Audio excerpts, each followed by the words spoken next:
जब गौतम गंभीर इंडिया के कोच बने थे तो हम सबको पता था कि भैया गंभीरता बनी रहेगी। हम सबको पता था कि वो नॉर्मल टेन्योर नहीं रहने वाला है, क्योंकि ये गौतम जो है वो बहुत गंभीर है। अब इसी गंभीरता में अगर मैं आपको ये बताऊं कि अगर सरफराज खान अब इंडिया की तरफ से आपको खेलते हुए नहीं दिखे तो ज्यादा सरप्राइज मत होइएगा, एटलीस्ट जब तक गौतम गंभीर कोच है। अब आप सोचोगे यार इतनी बड़ी बात क्यों कह रहे हो? इतनी बड़ी बात इसलिए कह रहा हूं बिकॉज हाल फिलहाल में गंभीर ने कुछ खुलासा ही ऐसा करा है। बीसीसीआई रिव्यू मीटिंग में गौतम गंभीर ने कहा कि वो जो चैट लीक हुई थी ना, वो सरफराज खान ने की थी। आपको याद होगा जब हम बॉक्सिंग डे टेस्ट हारे थे, उसके बाद गौतम गंभीर ने आकर के टीम को बहुत खरी खोटी सुनाई थी, और उसके बाद गौतम गंभीर पर चारों तरफ से निशाने लगने लगे कि भैया ये कर क्या रहे हैं, समझ में नहीं आ रहा है। जब से ये टीम में आया कुछ ना कुछ उल्टा ही हो रहा है, और अब जाकर के बॉक्सिंग डे टेस्ट के बाद ऐसा लग रहा है कि टीम इंडिया जो है बिल्कुल टूट गई है। बिकॉज उन्होंने ऋषभ पंत को, रोहित को और बहुत सारी बातें निकल कर आई थी, जिसके बाद प्रेस कॉन्फ्रेंस में उनसे पूछा गया था कि क्या वाकई टीम का माहौल इतना खराब हो गया, क्या वाकई टीम टूट सी गई है, जो कि इंडियन क्रिकेट टीम में कभी ये चीजें नहीं देखी जाती थी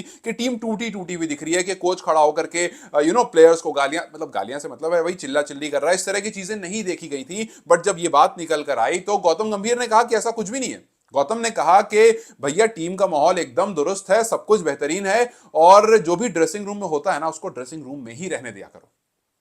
अब गौतम गंभीर खुद बाहर आकर के बीसीसीआई की रिव्यू मीटिंग में कहते हैं कि जो भी ड्रेसिंग रूम की चैट लीक हुई थी वो सरफराज खान ने की थी। अब इस खबर के बाद देखिए ड्रामा क्रिएट हो चुका है, जो कि हम बहुत टाइम से देख रहे हैं कि हर कुछ दिन के बाद एक ड्रामा क्रिएट होता है। और सरफराज खान को लेकर जब सरफराज खान का नाम लिया गया तो जाहिर सी बात है दो तरह की बातें शुरू हो गई। कुछ लोगों ने कहा कि यार मतलब सरफराज क्यों ही ये काम करेगा, मतलब सरफराज सबसे बड़ा बेवकूफ होगा अगर वो ये काम करेगा तो, क्योंकि बंदे को टीम में जगह मिल नहीं रही है, उसको कुछ हो नहीं रहा है। वो तो चाहेगा उल्टा ये कि भैया मैं कोच और कप्तान से बना कर रखूं ताकि मुझे टीम में जगह मिले, उल्टा कि वो जाकर के मीडिया को बताएगा कि भैया अंदर ऐसी सी बातें हो रही थी, मतलब टीम में जगह उसको वैसे ही नहीं है, और वो बाहर बाहर जाकर के इस तरह का रिस्क लेगा। अगर आपको याद नहीं है कि पूरा मामला क्या हुआ था, कौन सी चैट की मैं बात कर रहा हूं, तो आपको बता दूं कि ऋषभ पंत का वो जो स्टूपिड स्टूपिड स्टूपिड चला था, उस टाइम पर गौतम गंभीर ने उनको कहा था कि जो नेचुरल गेम के नाम पर जाकर के टीम की सिचुएशन बिना देखे हुए आप अपनी मर्जी से खेल देते हो, this will not be accepted. फिर उन्होंने बात कही थी कि जो भी हमारी मीटिंग होती है, जो भी डिस्कशन होता है, उससे आप इधर जाकर के, और भी बाकी लोग हैं वो कुछ भी मैदान में करते हैं, अगर इस तरह का कंटिन्यू रहेगा तो टीम में जगह उन खिलाड़ियों को नहीं मिलेगी जो यहां की बात नहीं मानेंगे।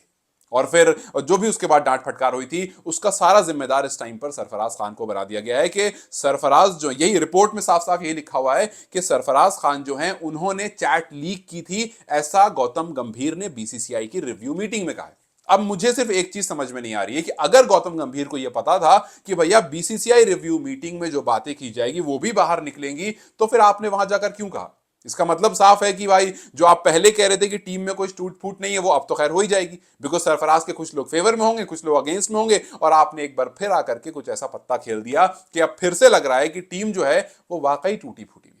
बीसीसीआई रिव्यू मीटिंग में बीसीसीआई कुछ मेंबर्स थे, गौतम गंभीर थे, सिलेक्टर्स थे, और कप्तान रोहित शर्मा, और यही सारे लोग थे। और अब जो कहानी है वो प्लेयर्स तो वहां पर थे नहीं, सरफराज तो वहां थे नहीं, तो वहां वाली कहानी किसने लीक की? या फिर कुछ लोगों ने ये भी कहा कि यार वो रोहित शर्मा और मोहम्मद शमी की जो बैंगलोर में थोड़ी नोक झोंक की खबर आई थी, वहां भी सरफराज नहीं थे, वो किसने लीक किया था?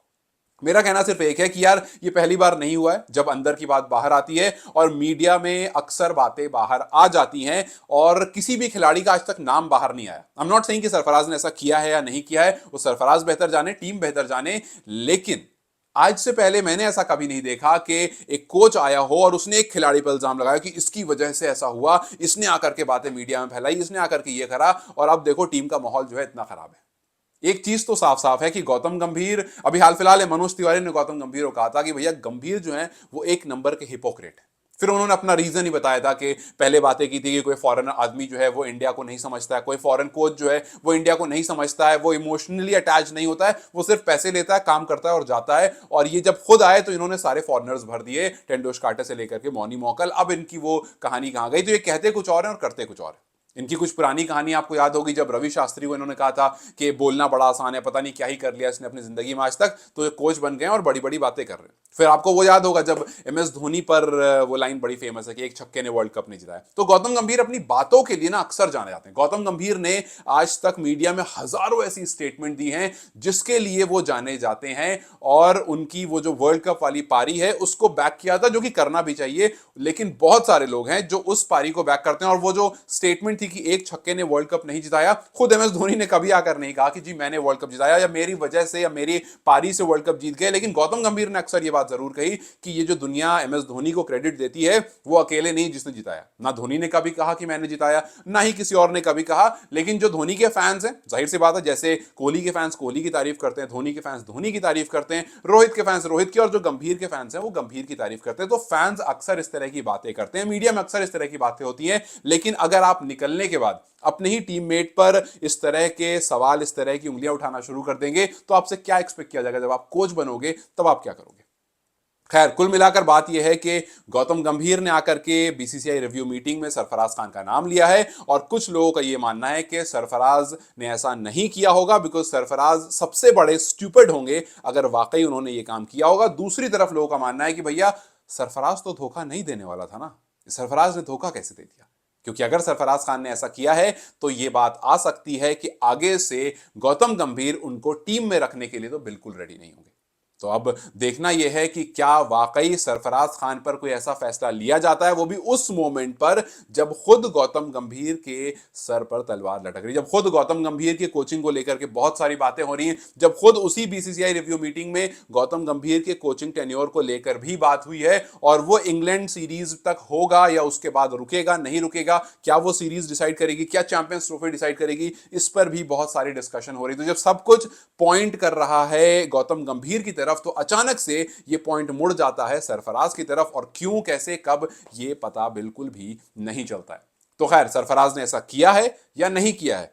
सरफराज को पता है, टीम को पता है, और खुद गौतम गंभीर को पता है। लेकिन अगर वाकई ये सब कुछ सच है जो गौतम गंभीर ने कहा है, जो रिपोर्ट में आया है, तो सरफराज के लिए तो मुश्किलें बहुत ज्यादा बढ़ने वाली है। खराब हो, क्या लगता है? क्या वाकई सरफराज ने कुछ ऐसा कहा होगा, या फिर it's just again those lines जिसके लिए गौतम गंभीर अक्सर जाने जाते हैं? मुझे कमेंट्स में जरूर बताएं।